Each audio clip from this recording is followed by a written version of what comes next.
Well, Mr. Lavrov, I just want to say first, thank you very much for taking time out of your busy schedule to discuss what's going on in the world right now, these events that you yourself are an actor of. So let's go right down to business. The first thing I want to ask is sanctions. These sanctions that are currently imposed on Russia, they're of course unprecedented.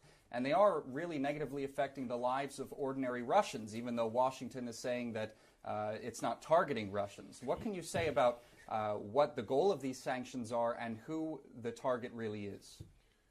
Well, thank you for the invitation, and I believe the goal of the sanctions is much more strategic than just Ukraine.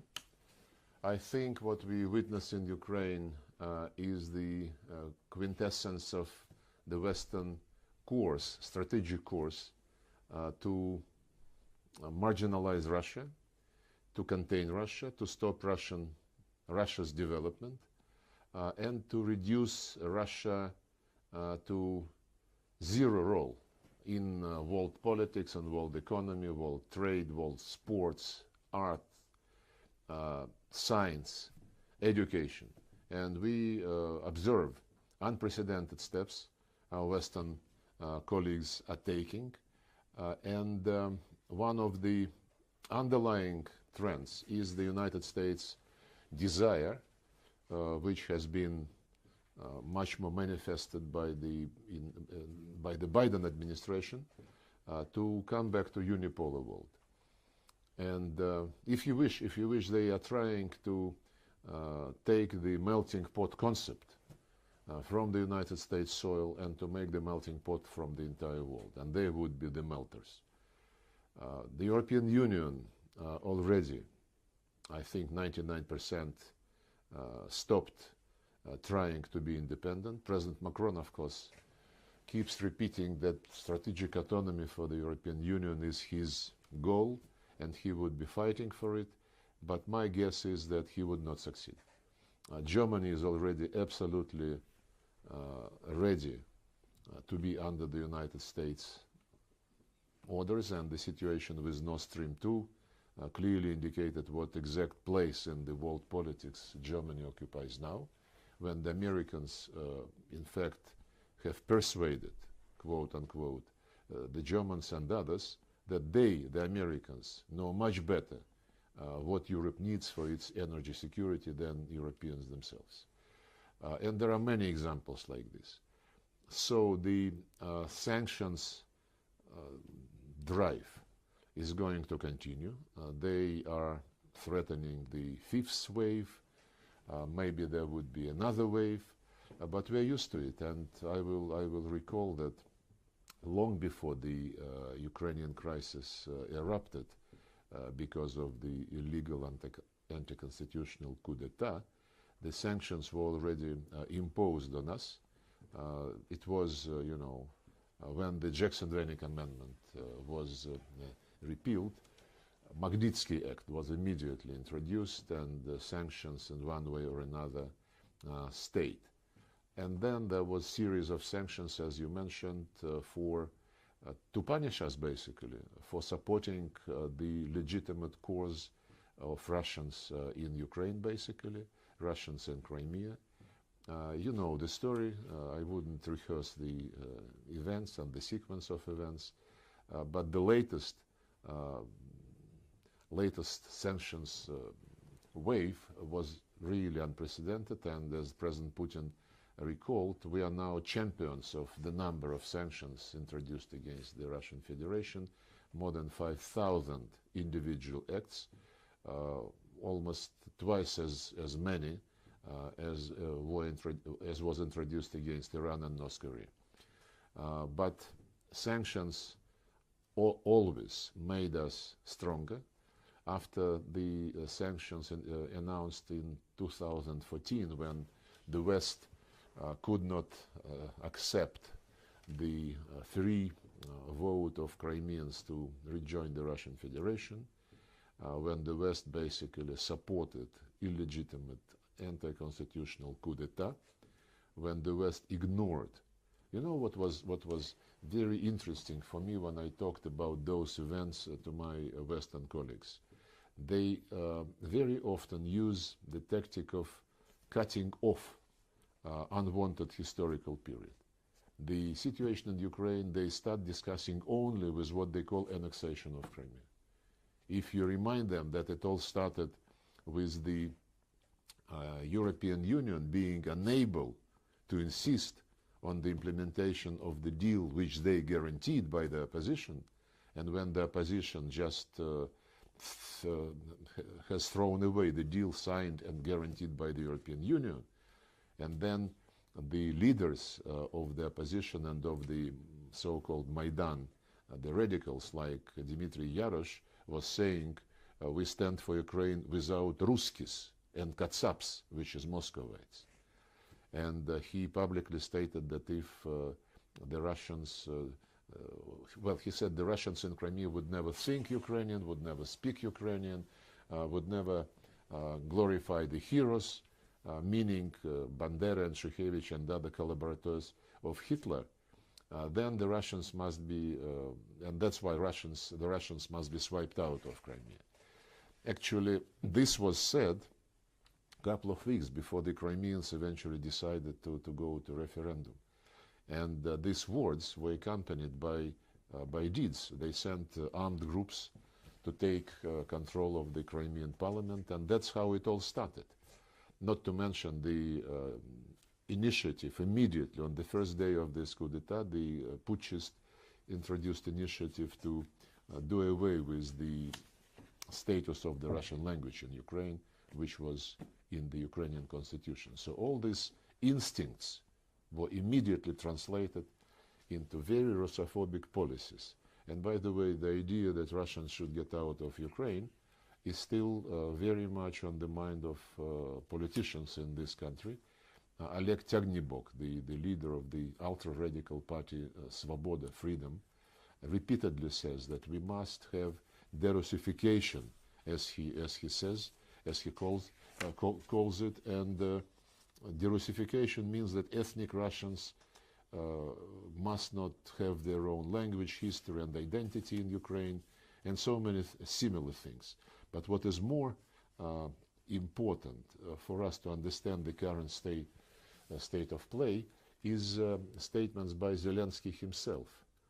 So I said that the ultra-radical called for Russians to be wiped out of Crimea, and President Zelensky in September last year said, if you believe you're a Russian, if you believe you want to be a Russian, and if you want to be friendly with Russia, go to Russia.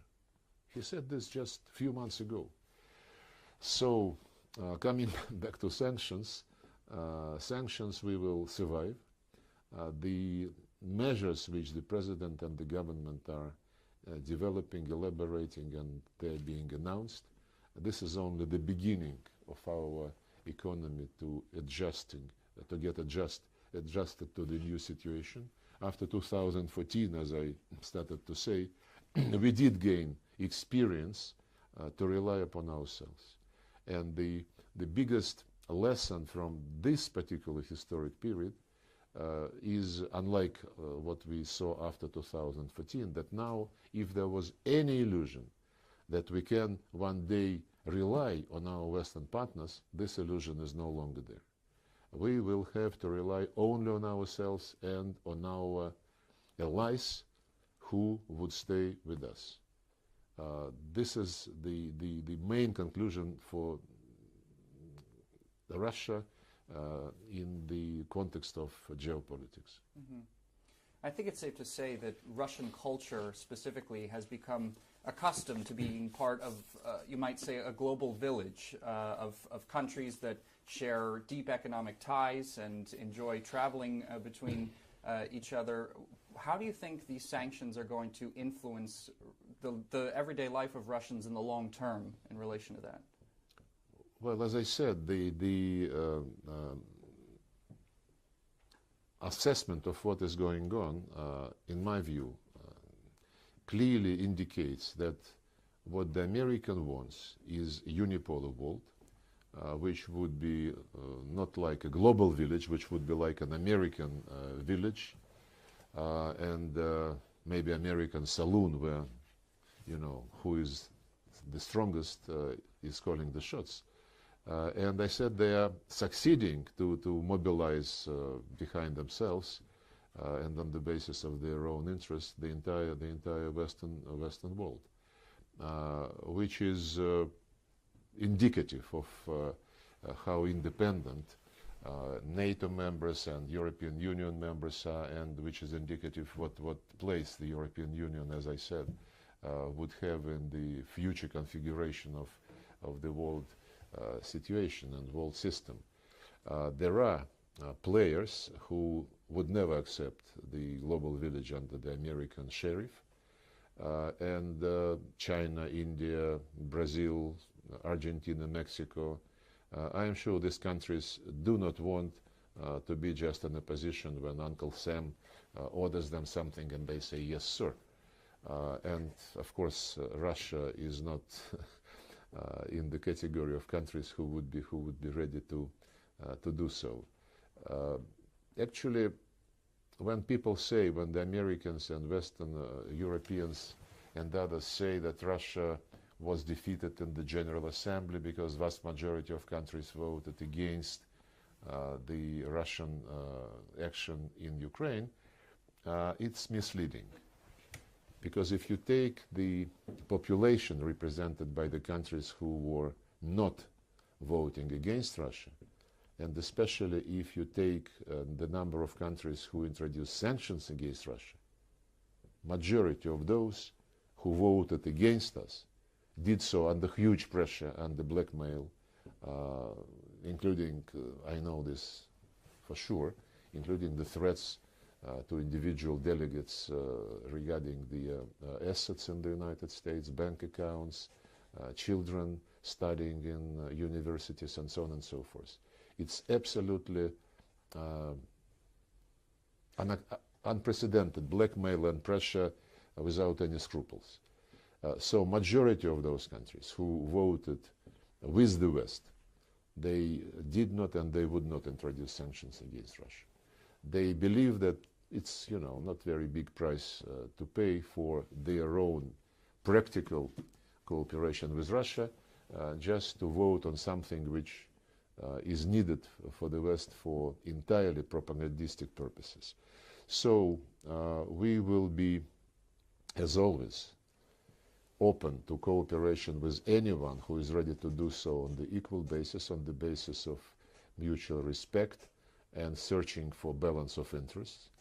And the countries in the east of Russia are much more disposed to act on this basis, and we will certainly reciprocate for the benefit of both us and our partners. We are not closing the door on the West. They are doing so.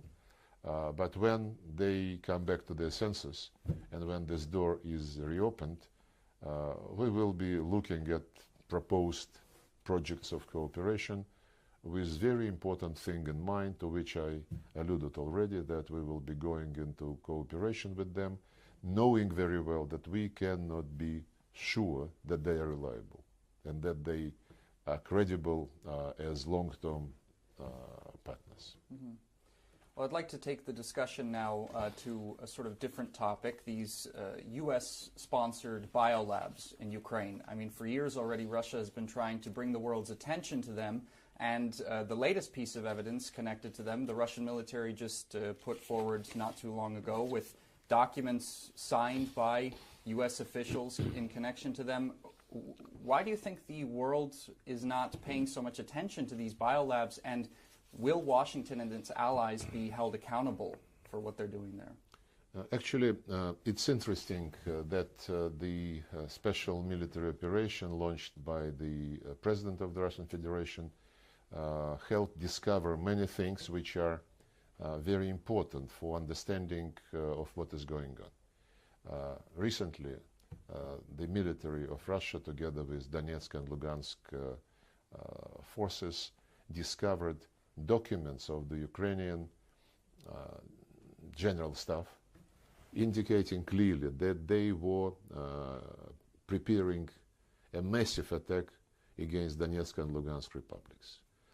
So the operation which was launched by Russia, in fact, preempted the threat and did not allow them to implement what they wanted to do, and they wanted to do exactly what they failed to do implementing the Minsk agreements. They were trying to use what they call Plan B, and to take these territories by force with bloodshed on unbelievable scale, in addition to what they have been doing to civilians for the last 8 years. But another set of documents which was discovered is, as you said, documents related to military biological activity of the United States in Ukraine, the documents with signatures of Ukrainian officials, US military. Those laboratories are created, have been created by the United States all over the world, more than 300 laboratories in various countries, many of them on the perimeter of the Russian Federation and the former Soviet republics, including Ukraine. Ukraine is probably the biggest project for the Pentagon, who is running this show. The Special Defense Threat Reduction Agency of the Pentagon is in charge of this biological activity, and they're developing very dangerous pathogens, including plague, including brucellosis,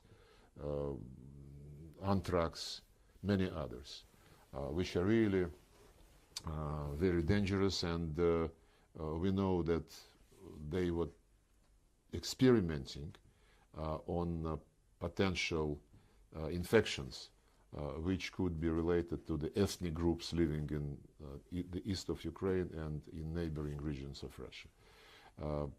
We have been raising this issue in international organizations for, well, I would say almost more than 20 years. In 2001, we suggested that the countries participating in Convention on Prohibition of Biological and Toxin Weapons should develop a verification mechanism which would be transparent, which would be understood by everybody and applied to everybody.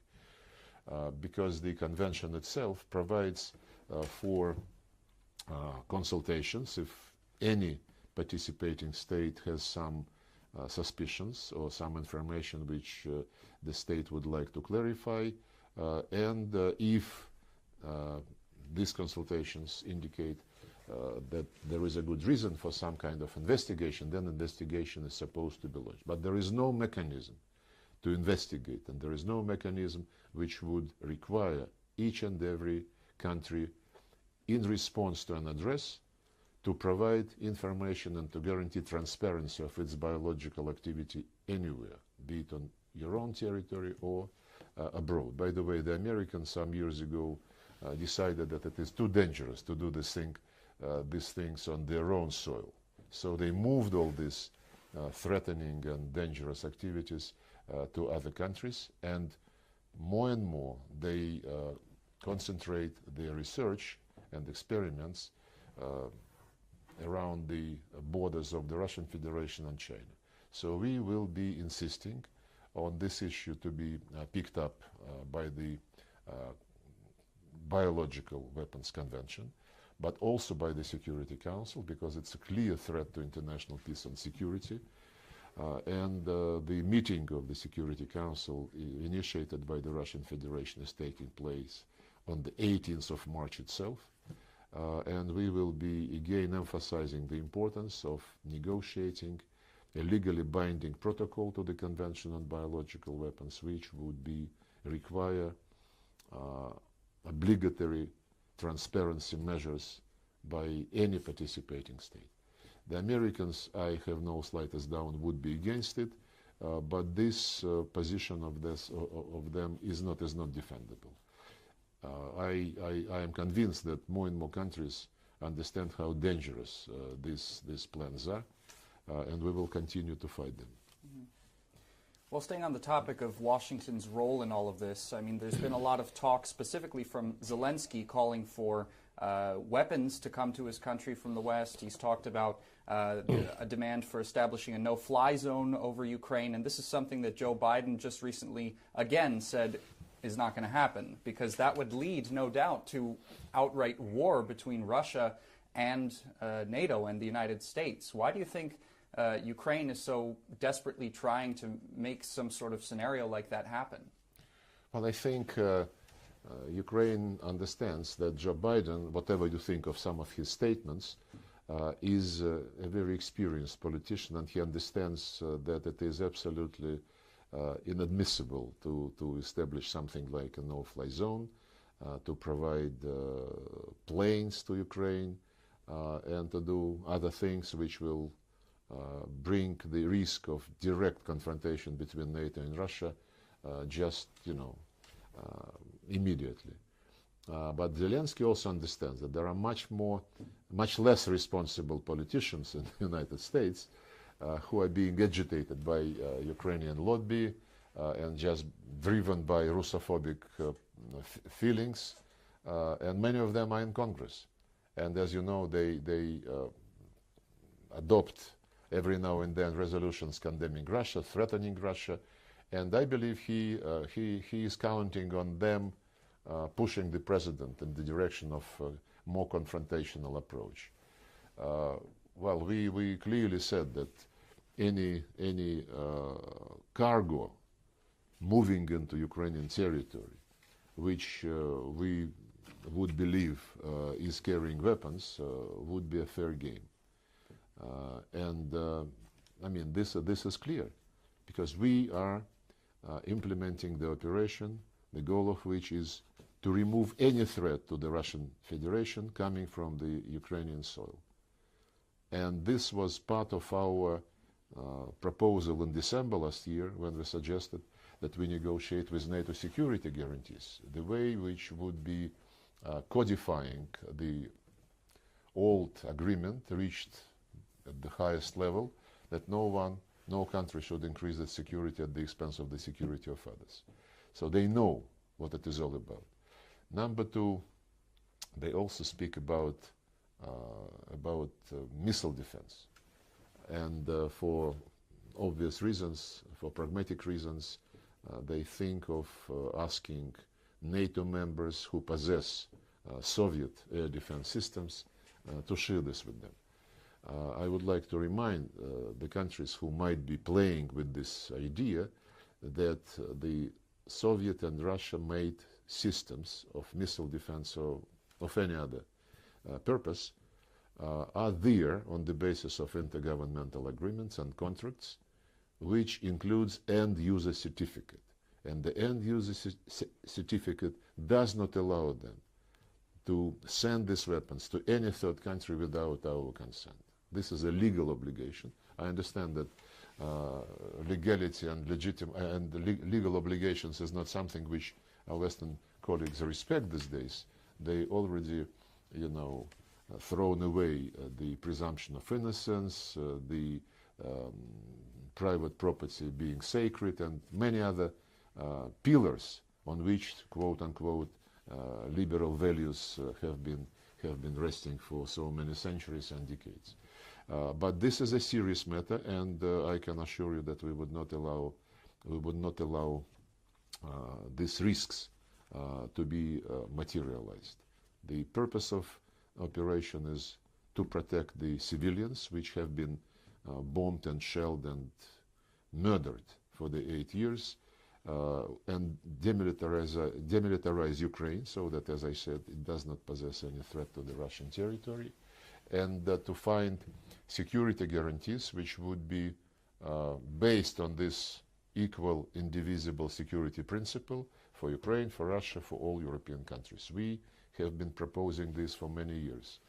And of course, denazification is an absolute must, and that includes not only cancelling the laws encouraging Nazist ideology and practices, but it also includes withdrawing any legislation which discriminates Russian language and other national minority languages, and in general national minority rights in Ukraine, which have been hugely discriminated and offended.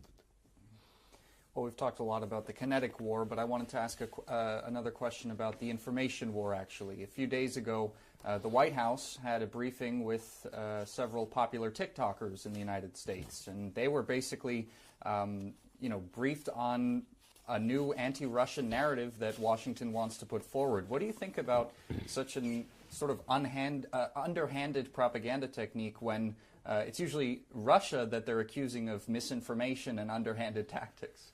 Well, we are very, very small player in international information war. The information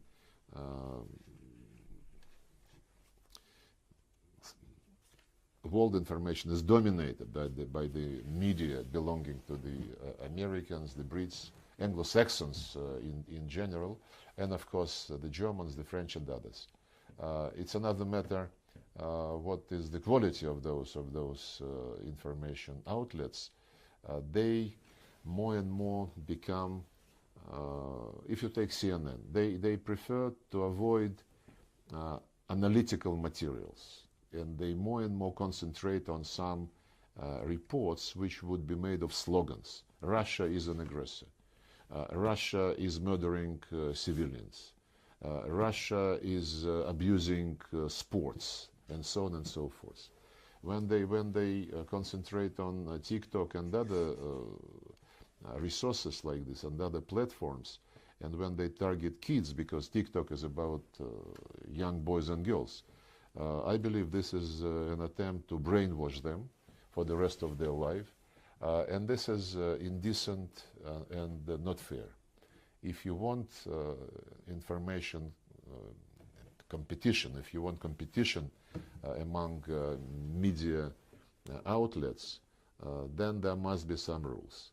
And I would remind you and your viewers that in 1990, when the Soviet Union was living under this new thinking concept and human values, common values for the mankind, the Western colleagues in Organization of Security and Cooperation in Europe, they were pushing very actively and finding support on the Soviet side, the series of documents in OSCE on freedom of speech, on access to information, and such documents were endorsed by consensus in Organization for Security and Cooperation in Europe.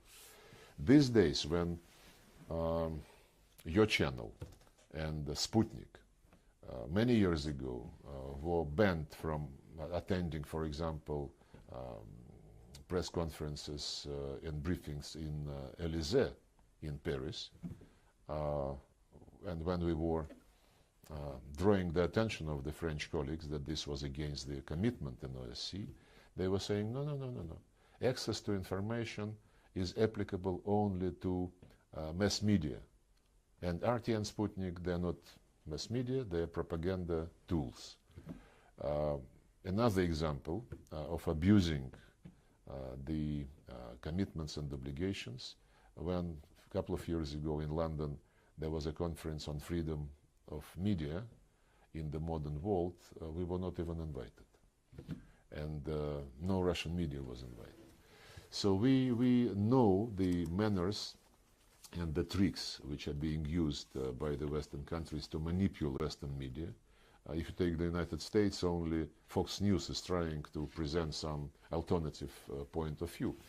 But when you watch other channels, and when you read social networks and internet platforms, when acting president was blocked, as you know, and this censorship continues in very big way, and the substitution of notions, whenever something is happening by the way of mass protests, mass demonstrations, which they don't like, they immediately call it domestic terrorism. So it's a war, and it's a war which involves the methods of information terrorism. There is no doubt about this. The very interesting example was yesterday when Bild newspaper in Germany published a piece saying that myself, on the evening of Wednesday, left Moscow by plane to go to China, but in the area of Novosibirsk, the plane turned back because either Putin told me to come back or the Chinese said, we don't want to talk to you. It was published by, yes, it's a tabloid, but it is millions of copies. And it's a shame that we have these habits being introduced into the information world by our friends, and it is not by incident that Putin said about the existence of the empire of lies. Mm-hmm. Well, just one more question for you, Mr. Lavrov. Of course, this conflict in Ukraine is not going to go on forever. When it does come to an end, what do you foresee as the main challenges in future Russia-Ukraine relations? Well, we never had any issue with the Ukrainian people. I have many Ukrainian friends. The two peoples are very close culturally. Practically all of them speak, and those who don't, they understand the Russian language, culture, common history, way of life, attitude to life, traditions of families and communities.